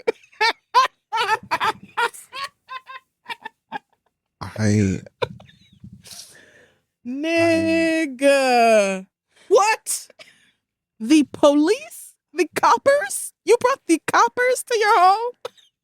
I think my soul just left my body for a bit. After she cooked all of Thanksgiving dinner? Bitch, have you ever cooked Thanksgiving dinner? Oh my God. This is how I know I'm an empath for real too, because I've never cooked a dinner for Thanksgiving. I've cooked a dish, work. like a single dish here and there, like a handful of times in my life. Oh my God. But cooking, oh my God, I'm pissed. Cooking dinner for your spouse and 2-3 kids is a lot of work. It is. Cooking cooking dinner for your family. Thanksgiving is a huge especially dinner. On Thanksgiving. It's not a meat, 2 sides. It's 8 meats. Grown it's 16 sides. It's 4 breads. It's 10 cakes. And like, I think Black people across the diaspora, This is what we do. The ones that do Thanksgiving, we're talking about days. Yeah, days. We're talking about Monday at the latest. Monday, let's start throwing that turkey because it's time to get started. Let's start shredding that cheese and getting ready. It is, nigga. It is like I have seen Black women, nigga, even friends of mine in our group who have done Thanksgiving. Jade and I who afterwards just lay down. Literally. Just don't even eat. Don't ask just for nothing. Lay down. And just don't talk to me. Just let me drink this. Drink this rum and coke and just don't talk to me. The food in the kitchen. I cannot imagine. It is tiring, although a lot of people do it with love, especially moms, grandmas. Oh yeah. Who love for their family, especially when they get older. It's still a lot of work. So much. Even if it weren't, but I want us to keep our minds on the fact that it is. That it is. Stay focused. Your mama took a bite of your chicken. And you attempted to kick her out of the house. Arrest. Do you know how wild that already is? Again, if you ordered the chicken from Church's and she took a bite of yours and you tried to kick her out the house, I would say you are bugging. She cooked the food. Took a bite of yours. It's Thanksgiving. I know it's a ton of food left. You tried to kick her out the house. She reasonably said, girl, fuck you. I gave birth to you and I cooked all this food. Like, I'm not going nowhere. So you called the police? The police. You hate your mama. That's what I'm saying. Like, what is missing? Yeah. What's... Yeah. When Ahmad said... Because Ahmad said that he's had his issues. Yes, they were able to reconcile it in a way that sounds like progressed and mature or whatever. So he knows it's possible there. But that made me think, what's the mama's tea? What did she do to your brother? Yes, exactly. Because this isn't... He hates her. That's so wild, so flagrant, so violent. That if this nigga was like unhinged, I feel like he would have said that.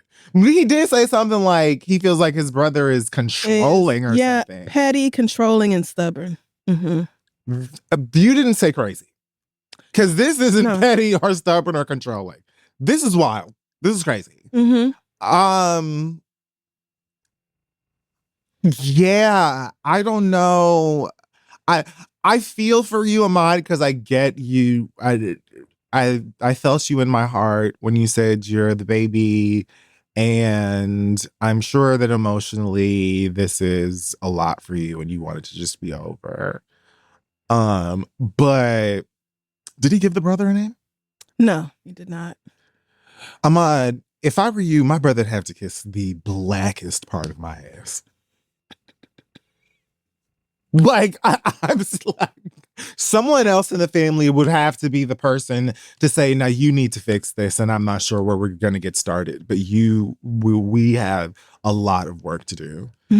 But you called the police on my mama because she ate a piece of chicken off your plate that she cooked for your ungrateful black ass. I would have put hands on you for trying to kick her out over it.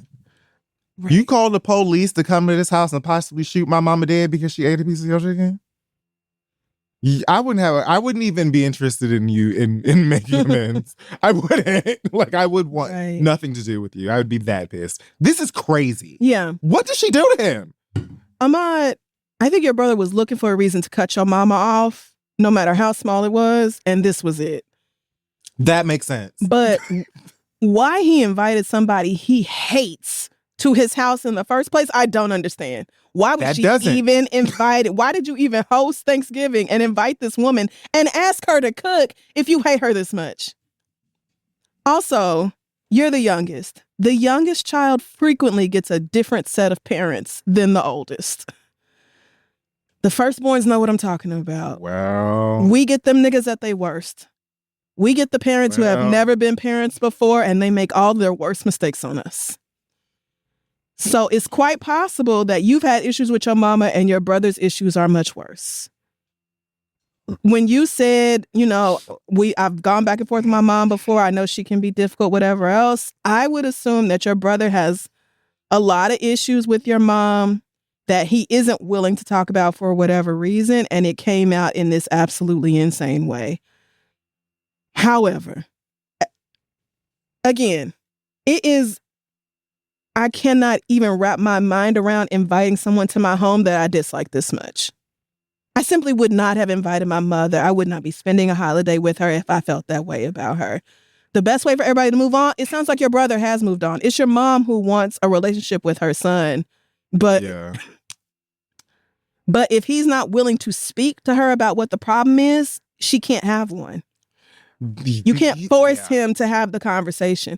I would simply leave it alone. Oh, yeah, it has to be. Because nobody does this. Nobody does that. You don't invite somebody into your house, ask them to take on the monumental task of cooking Thanksgiving dinner, and then catch an attitude when they make a salad later on and want a bite of it. Or like whatever, however it worked out. Like you see how this don't make no goddamn sense?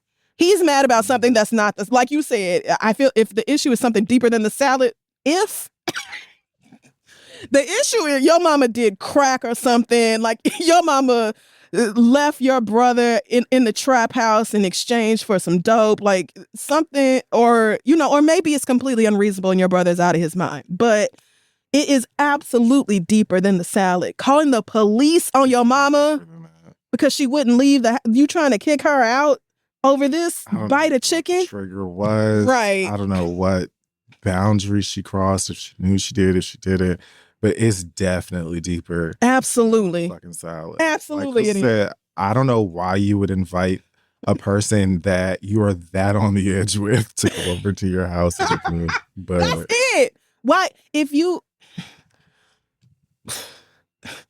I don't want to sound like I'm caping for your brother because I think he's out of his mind in this scenario. Like, this is fully ridiculous.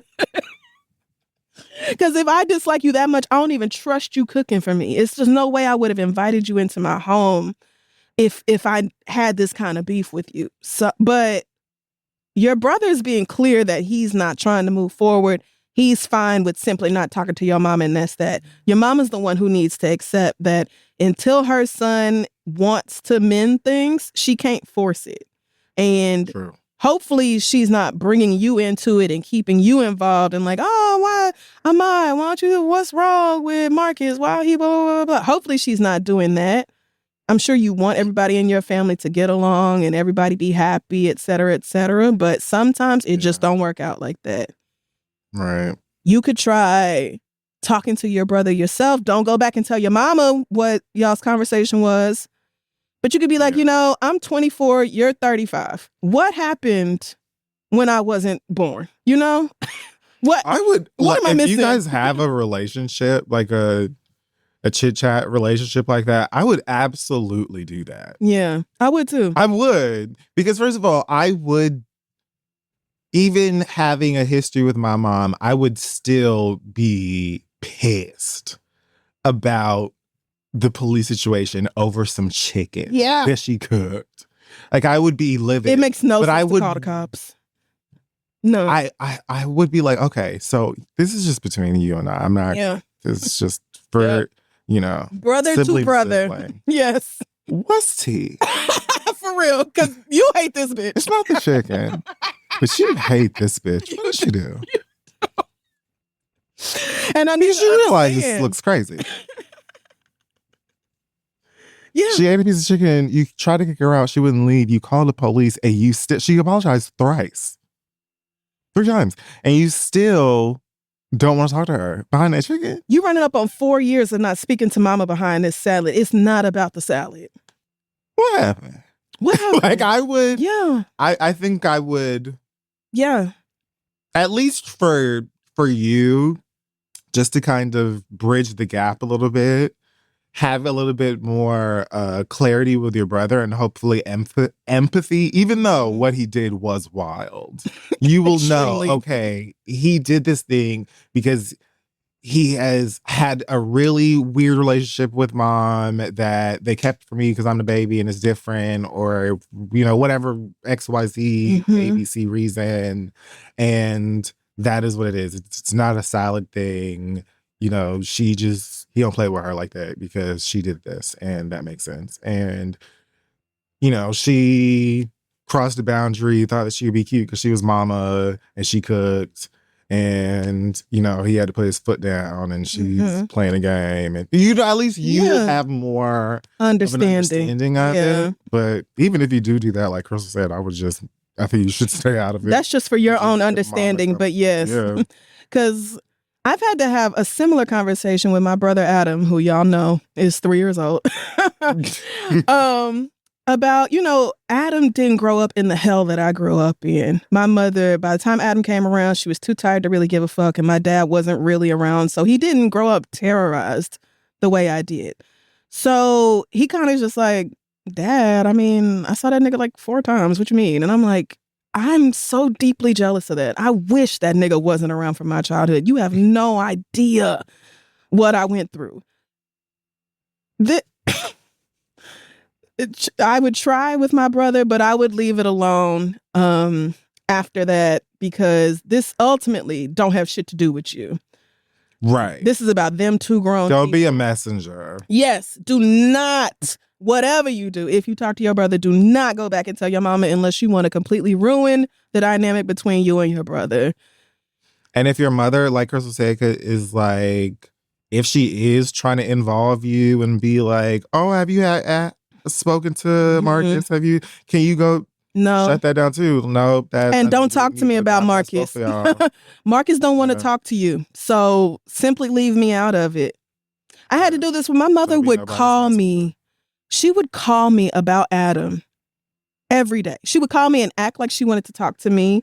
And then 5 minutes into the conversation, she would be like, so let me tell you about Adam and what Adam is doing, and Adam this and Adam that. And after a couple of weeks of that, I said, don't call me no more to talk about Adam. And she just stopped calling. So if I were you, I stay out of it. Stay out of don't try to fix it.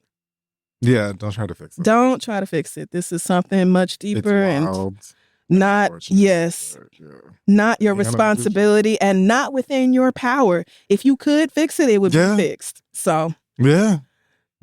Best of luck to you. I hope we find out why he hates your mama so much. Because calling the cops, I would like to know.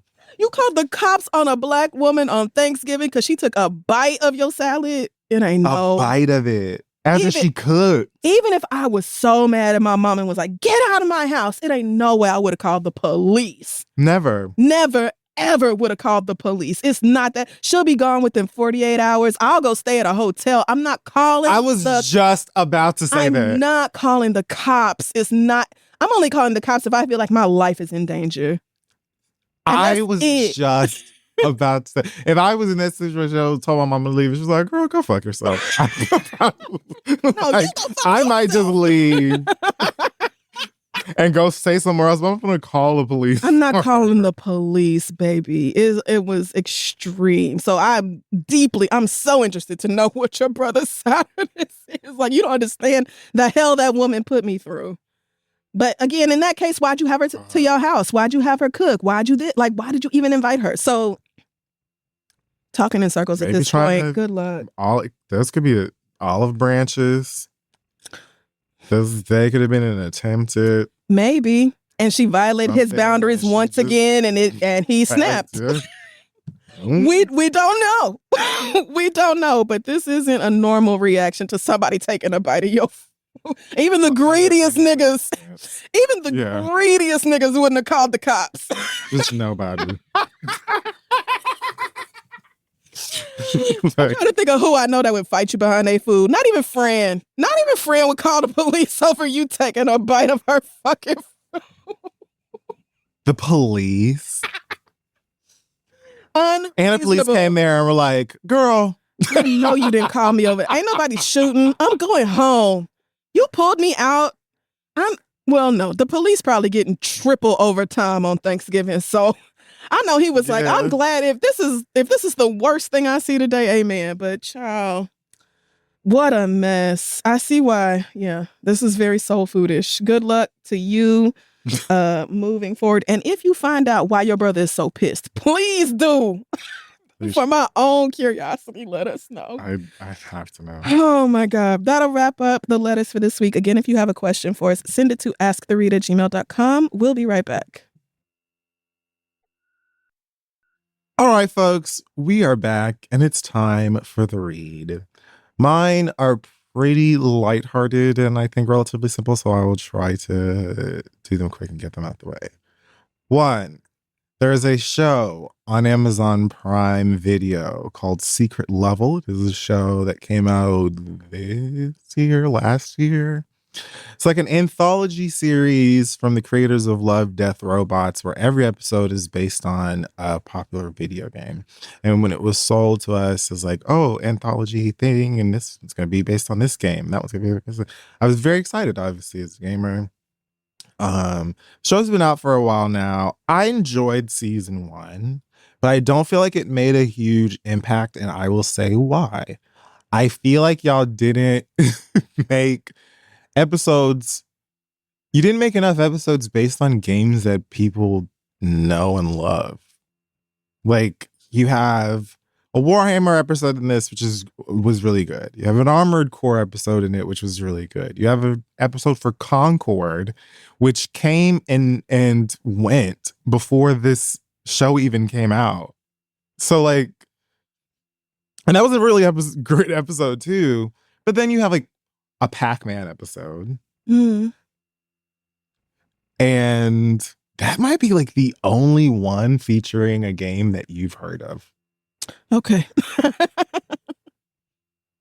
There's no Warcraft. What was it? Dungeons and Dragons. I think there's like a Counter-Strike episode. There's an episode for like a lot of like newer game series, a lot of like really niche titles. I like what they did with Pac-Man, making it kind of this dark labyrinthian spin on the idea. I would love a season 2, Amazon, and I'd love if you would widen the content, so at least you can bring in some folks who'd be like, oh yeah, I've heard of Crash Bandicoot. Oh yeah, I play Animal Crossing. Oh, what a 15-minute short based on Breath of the Wild. I don't know if you'll do Nintendo, but you get what I'm saying. Like, oh, this episode is based on I can't think of it there. Snake. This one is an episode that is based on, I'm blanking right now, Spyro the Dragon. Mm.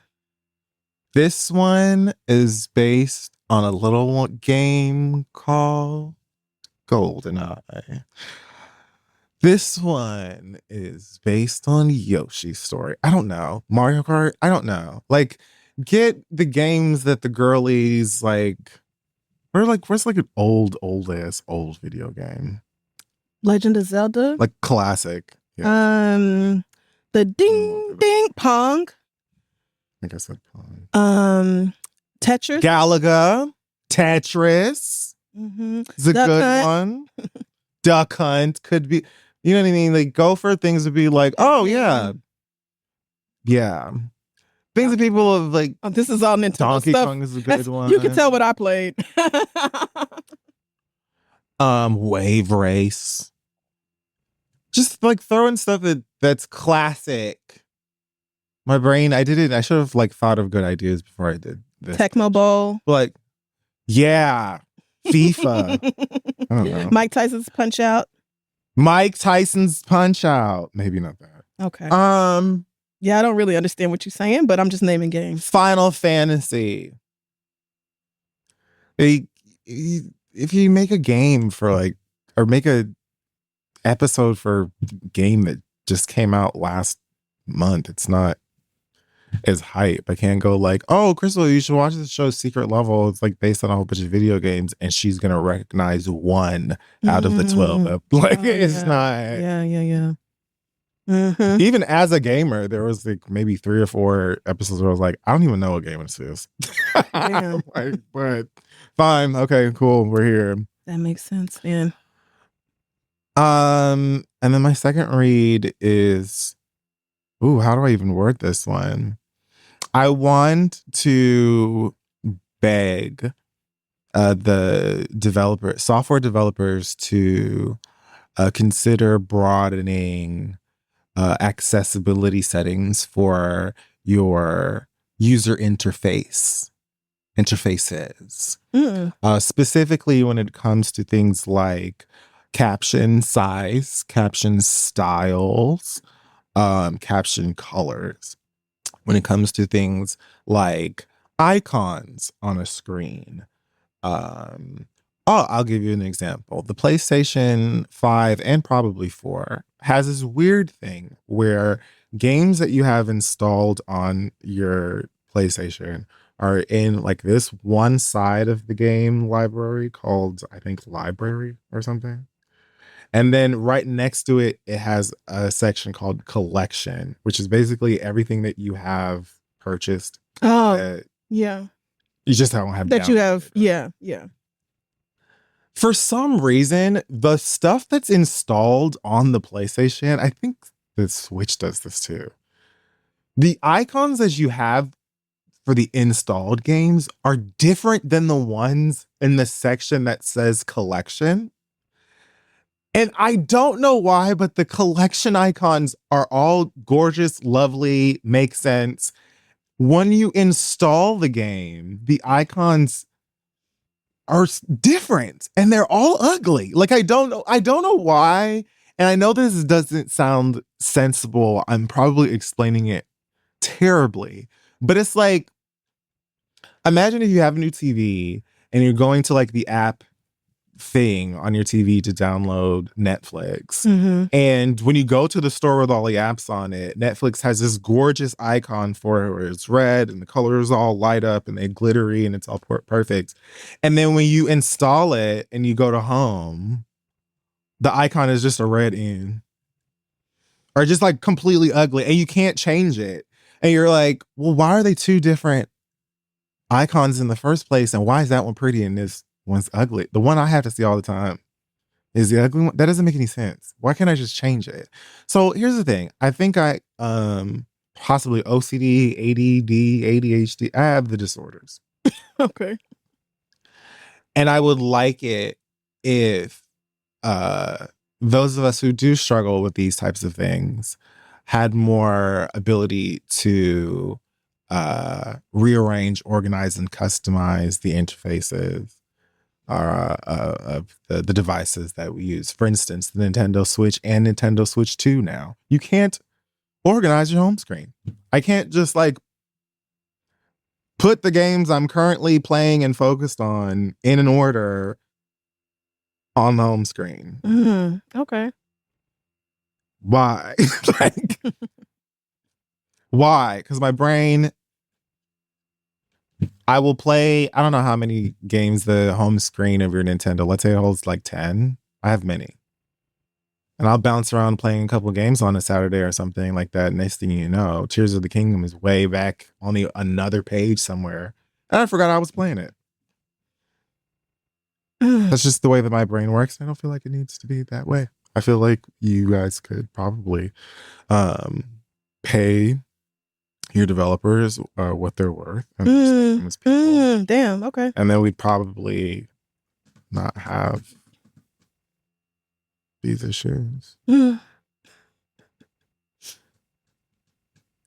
I'm done. Okay.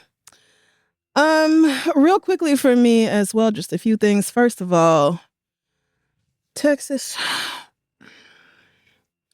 This Representative Collier thing, where this woman ended up spending the night inside the Texas Capitol because y'all wanted her to sign some sort of permission slip where she would be under the in the custody or under escort by the Texas Department of Public Safety and this other. Are y'all out of your fucking minds not letting this woman leave? This is illegal.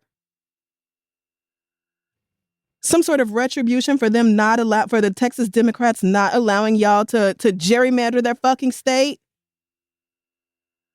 This is fully insane.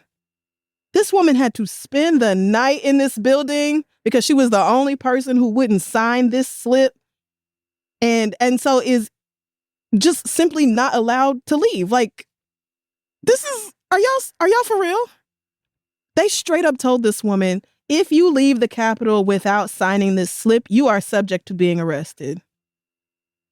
Meanwhile, her attorneys are like, so actually in Texas, if lawmakers are not in the Capitol, but they're supposed to be, they can face civil arrest. But there is absolutely nothing on the books that says you can arrest or otherwise compel a member who is currently present to stay in the building. Shout out to the other Democrats for realizing that this was fucked up after this woman spent the night there and tore their permission slips up and rah, we support Nicole, all this. It should have never even got to that point. And it's always a black woman being like, if don't nobody else put their foot down against this tyrannical bullshit, it's gonna be me. It's always one of us. I guess I'll do it. Because all y'all are really doing is bowing down, sucking Trump dick, staying dedicated to MAGA and the MAGA agenda, which, let's all stay focused here, is an agenda made up of half dumbassery and half evil. Do you know this Trump, this actually is a lovely segue into the next part of my read. Do you know that when Trump and every time I say Vladimir Putin's name, somebody's like, why do you say it like that? Because I'm from Oklahoma. I'm sorry, we won't talk right. Friday morning, you know. How are you supposed to say it? I don't know. Don't give me the line. I thought you said it right just now. I mean, perhaps I did. But somebody's always like, no, you said it wrong. I'm like, at some point, y'all gonna understand I'm from the sticks and we don't say things right. But Friday morning, when these niggas were in Alaska, I don't know, jerking each other off, whatever it is they did, papers with U.S. State Department markings were found on the printer in the business center of this hotel. 8 pages detailing precise locations, meeting times. Jesus. Phone numbers. It's just like, baby, what? Y'all are this inept. Somebody was just printing shit off like, oh, here go a picture of my kid. Here go my itinerary for after I leave Alaska. Oh, yeah. And this packet for the summit between these two heads of state. Let's just print all that off and then forget it and leave it there. Like it's a permission slip for your kid to go on a field trip. What? This planet is embarrassing. Mostly this country, this part of it. But it's so... Something went so horribly wrong that all the European leaders were like, let's get on the first jet to Washington, D.C. and have a conversation, because everybody outside of America is looking at what we're doing over here and going, are you niggas okay? The answer is no, we're not. Look at what this country is allowing to continue to happen on a daily basis with this motherfucker in office. Look at the absolute ineptitude that we are being subject to by these people. Leaving documents on the printer? It's beyond sloppy. It's beyond lazy. Somebody who was in their very first day being a secretary or executive assistant wouldn't have made that mistake, much less for the goddamn president. But you see how when you let just some dumbass with a bunch of felonies be president, everybody around him is similarly incompetent? You see? Yeah, that's what I was just about to say. Is like when he just decided to fill his administration with people he found in the Everglades. It's like, well, what are you supposed to do with that? Nobody cares about security protocol. We just doing whatever out here. We just remember when they added a journalist to the fucking group chat because his name was Joseph or something, and it was somebody else named Joseph, and they added the wrong Joseph. You bitches are discussing matters of national security with a rando? Party.